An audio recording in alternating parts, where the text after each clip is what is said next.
So we are halfway through the year, my friends. 2024 is 6 months in, so what else can we do but be massive nerds and look at the last little waysome period, it's a weird thing to say, and decide what should get an up and what should get a down when it comes to WWE in 2024. So we start at the start, obviously, where else are we going to start? And we go back to WrestleMania 40 and Cody Rhodes' big win. The fact that we included The Rock in all of this, which arguably was the best version of the Great One as he became the final boss, just put the cherry on the cake, as did Roman Reigns. I don't care what anybody says. People are like, oh man, Roman Reigns got overshadowed during this. No, he didn't. And in fact, we handled it so well. What are people now doing that he has gone Amson chanting, we want Roman. So whatever the plan was, we totally smashed it. Cody was the focal point of all of this as well, because he is just the best babyface, and the numbers do not lie. He is selling millions and millions worth of merchandise, and when he does walk to the ring, everyone goes, oh my gosh, it's Cody Rhodes. It was also better in retrospect because, of course, Roman did win at WrestleMania 39, and I was the first nerd to go, oh my gosh, if he doesn't win at WrestleMania 40, this is absolutely going to suck. Mission okay. I mean, if wrestling is all about emotion and moments, this had it all, including Rocky coming out onto Raw, dropping an F-bomb. I'm still not over it. So it's not just an up from me, it remains a golden up, because again, now that I have had time to go through it retrospectively, I don't actually think we could have done it any better. Even that social media madness, so much fun. Let's stay with WrestleMania 40 as well, because of course there, Sami Zayn also became the Intercontinental Champion. We were just ticking boxes all over the place. Gunther played a huge part in this too, which actually sums up another thing I love about WWE at the moment. We are patient and we are playing the long game. I mean, Gunther had held that title for like 666 days, so when he finally was defeated for it, you had water coming at your seeing devices. I mean, you could even say this goes all the way back to Sami Zayn not winning at the Elimination Chamber when he took on Roman Reigns, and if you want to break it right down, like D-Generation X, it was just the ultimate good guy taking on the ultimate bad guy. Sometimes in wrestling, you just want that. The match was awesome too, because Sami got beaten from pillar to post until he found his second win and smacked Gunther right in the face to get the 1, 2, 3. And when he did hold up that belt, as stupid as it may sound, I felt something. First, like, wait, am I dying? And then I realized it was emotion. It also made me happy, and there must have been a huge benefit when it came to these two guys as superstars, because when we look at Raw right now, they are sitting pretty at the top of the tree. That also makes me feel warm and fuzzy in my tum-tum. They are top-tier talent. Up. We shall go for the trio at WrestleMania 42, because she deserves it as well. Flippin' Bayley. But there was loads to like here as well, because one, Bayley never gets her due, which is why I want to give her due, but also it was the Royal Rumble winner going on to Mania and winning the championship. I mean, that's a tale as old as time itself. The match with Io Sky as well is totally underrated, because they went in there and just beat the absolute shit out of each other, and the transitions and the reversals, well, they were smoother than my bald head. That's pretty damn smooth. I also think they did a great job in creating jeopardy, because I assumed that Bayley was going to win. I just had a tiny bit here in my tum-tum. I was like, oh my gosh, what if she doesn't? Hook, line, and sinker. I said this in another video too, so forgive me for repeating myself, but I still kind of feel like we should have turned this into a trilogy, because they just had such good chemistry, and of course, when we are talking about the year as a whole, the build was great too, because we had everything with damage control, and them being horrible to Bayley, which built the sympathy. So this really does kind of sum up how good WrestleMania was, and mostly because we got the simple things right.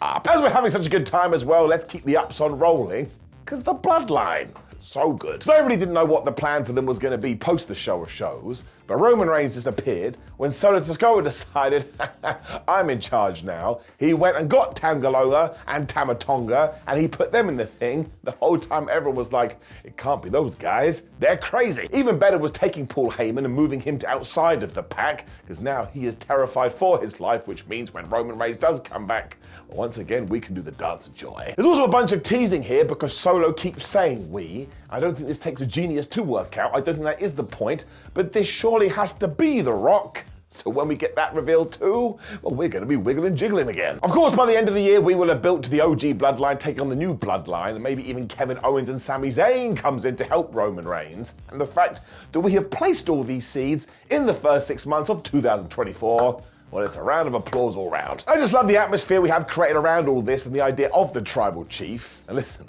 when it comes to Tama Tonga, that guy has just entered the WWE and hit the ground running. He is so damn good, as is all of this. Up. When we do get to our first down, the tag team titles. Now, we have mentioned Kevin Owens and Sami Zayn a few times through this videos, but they actually work well as evidence, because when they were having that program with the Usos, it gathered so much momentum that we got to WrestleMania 39, and they main evented night 1, and everybody totally got it. Now, the real strange part of all of this is that I actually love every single team that does hold tag team gold right now, like Jade Cargill and Bianca Belair. Great. Austin Theory and Grayson Waller. Great. The Miz and R-Truth. Great. These are all proper, yet when you go through each one, you kind of just go meh, because no one's got any real proper feud, and since WrestleMania, they've kind of just been floating through the ether. When it comes to the women's version too, I swear sometimes WWE even forgets they do have them, and that irks me. But actually, when we move into the second half of 2024, there are some hints that this may be changing. And that's a good thing, because it means we can fix this as soon as we do want it, but again, we are focusing on January to June here. I just always feel like WWE could do more with these, especially because they've proven in the past that they do have the power. So yeah, it's not a massive down, but it's still a down. I just think we should have come out of WrestleMania and gone all in. The irony. And it has been the same for injuries in 2024 as well. I mean, all of these have sucked. I mean, CM Punk was taken out in January during the Royal Rumble, which essentially rewrote the entire WrestleMania card. And coming out of WrestleMania 40, Drew McIntyre had to take some time off, and did Seth Rollins. We haven't seen him since. Apparently, he's basically only got one leg. Then it was Rhea Ripley who went down just as she was about to go on an amazing run with that title. And recently, there were pictures of Asuka coming out of surgery. Everybody is being hit with the injury bug. And yes, I totally understand that it's nobody's fault, but it still makes me a sad panda, and mostly for the human beings involved. They're gonna miss being away from the ring, so I hope they can rehab and get back in that squared circle quicker than you can say, somebody whooped my ass. But still, as a fan watching, down. As we did just drop those names in there though, we do have to talk about CM Punk and Drew McIntyre. I tell you, what a couple of amazing pros. Because even though they couldn't solidify a date for their match, they just kept their feud going with some amazing in-ring talking segments when you were like, actually think they don't like each other, and everything they did on social media. I mean, Drew especially, he just became King Troll. I mean, he just blurred the lines so expertly, so they deserve all the pats on the back, and Drew McIntyre even used it to ensure he got to the top of the card and won a damn world championship. And I tell you, you know the chant, you deserve it. I'm also going to say this opened the door to allow CM Punk to be more CM Punk, the CM Punk that we want to see, because for a while there, he was just spitting fire. It was like, you tell him. There's also every chance we don't actually get this match official until SummerSlam, but this is the new WWE, where you don't just vanish if all of a sudden you do have an ouchie, you figure a way to keep the fire stoking, which obviously makes us the fans go, well, I can't wait to see that match. So when you finally do it, it will be even better than it already would have been. So we really did sit down and we figured it out, and to me, that gets a massive up. We will go in the other direction here as well though, because this has been a massive talking point on the internet, and I like to address all the issues.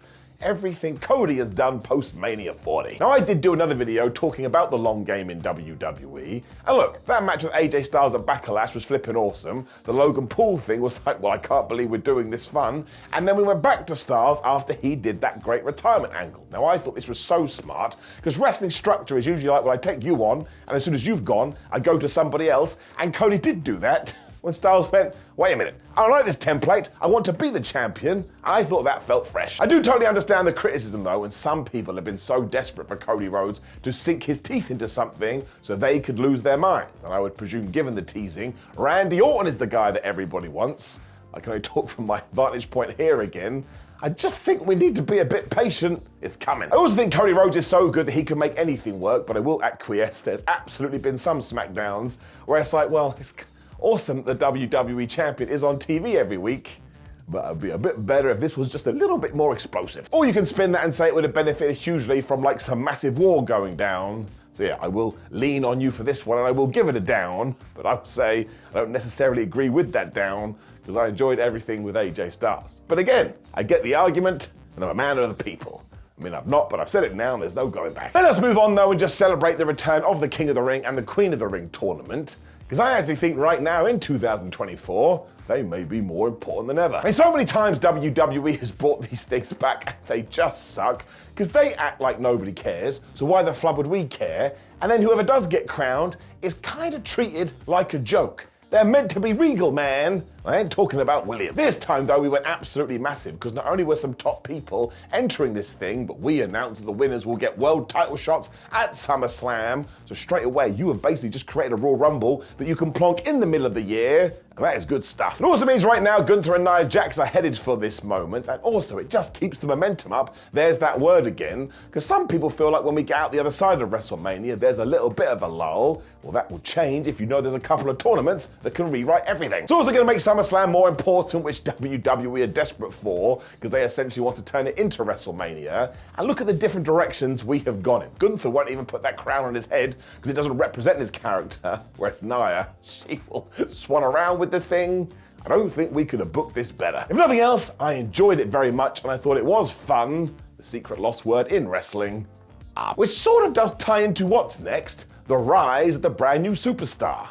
I mean, look at this. Jey Uso, Dominic Mysterio, Bron Breakker, Lyra Valkyria, Tiffany Stratton, Damian Priest, and even, you know what, Ludwig Kaiser to some degree. I mean, all of them feel like they've just been elevated over the last 6 months, and I bet there's some people's names I'm totally forgetting now because I'm a massive idiot. But even if you go and introduce them to me in the comments, it still serves my point. But seriously, a criticism thrown at WWE for quite literally years was, oh my gosh, they can't build no stars because everybody is stuck in the mid-card because of this 50-50 booking. Well, that ain't the case now, and sometimes somebody can walk out in like segment 4 on Raw, and you're interested because they feel like a big deal. Doesn't feel like we're gonna stop this anytime soon either, which means you also get excited if you do gravitate towards someone. No longer do you have to go, man, they're going to be put in a story for 3 weeks and then they fall into the abyss. You can actually get excited about them. And once again, that's the way you're meant to feel about wrestling. Get behind your favorites and keep your fingers crossed that they do rise to the moon. And I'm going to give that an up because brand new young stars is the whole point of the business. As is heel Chad Gable. It's why I didn't include him in that mini list because I think he deserves a shout of his own, especially, this does tie in, a few years ago, he was being called Shorty G and flubbed me sideways as he turned that around. It does make me laugh now because of course he's basically in a feud with Otis, and when you see them looking at each other, Chad is taller than Otis, so what do we have to call him? Shorter G? That sounds like drugs. More importantly though, height is just totally irrelevant when it does come to wrestling, at least in this guy, because Chad Gable is so good at being an obnoxious heel, I kind of watch him and say to myself, why did it take so long to do this? I also really do hope he becomes the Intercontinental Champion and he continues to climb that ladder. Although as of me talking to you, he hasn't re-signed a new contract, but that just proves how good he's been, because he knows now he should listen to free agency, because everyone's going to be throwing the money at him, because he's pretty damn amazing. You can even include him in our next hurrah, because this has been something that I have been loving, and I even made a special board for it on Ups and Downs. The amount of haters in WWE is absolutely fantastic. My favorite one will always be the fact that AJ Styles decided to fly to Australia just to beat up LA Knight because he hated him so much and he didn't want him to win the Elimination Chamber. But then he may have topped himself when he asked Nick Aldis, can I have another title shot of Cody? Nick said no, you have to work your way from the bottom, and rather than do that, Styles manipulated his family, pretended he was going to retire just so he could attack the American Nightmare. That's excellent. Drew McIntyre is just all over this too. We've talked about his exploits on social media. I mean, when they were in Chicago, he even went to Mindy's Bakery.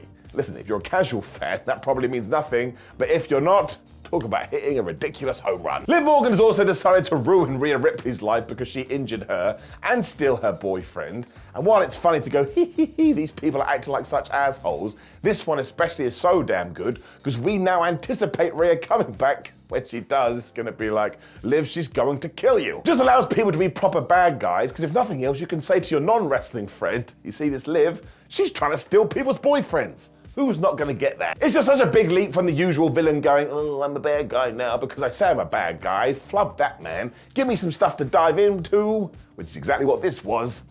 And this does double back round to the thing that we keep bringing up, but I do think it deserves its own separate up, which is the fact that Triple H has taken control of WWE in this new era. And again, go back to the Cody story, we are putting in the time. It just makes Raw and SmackDown so interesting to watch because you know you're going to be rewarded for being a geek and watching all the time, but also, once again, you know that your favorite storyline isn't just going to be flushed down the toilet because some crazy guy woke up one day and went, man, I don't want to do it. And look, you may not like the ending, that's just wrestling, it goes for 365 days a year, but this approach is 9 times better than what we had before.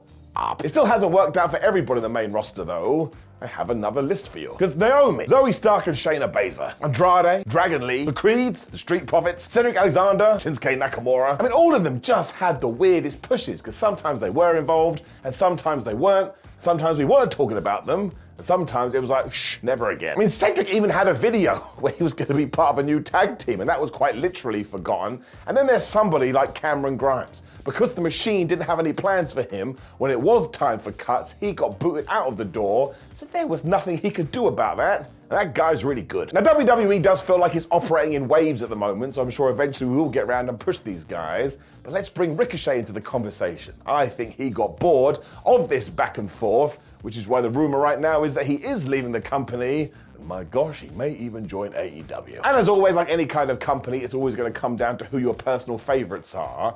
But when somebody does have this talent and they're on the cusp, well, I just hope we do give them a chance. And it doesn't matter if they sink or swim. Just don't keep them on TV, and let's see what they can do. Down. Now look, there will be plenty of other ups and downs that I should have given out here, but I've deliberately held them back so you can let me know about them in the comments below. And let's keep it nice here. Remember, these are human beings. We don't need to go crazy. You can also click the video on the screen, which is ups and downs for AEW in 2024, because I like to bring parity to the force. And please do like the video, share the video, and subscribe. Otherwise, have a terrific day. Always remember to enjoy pro wrestling. It makes your life so much easier. Otherwise, you're just gonna become a negative Nancy. Take care, my friends. Goodbye.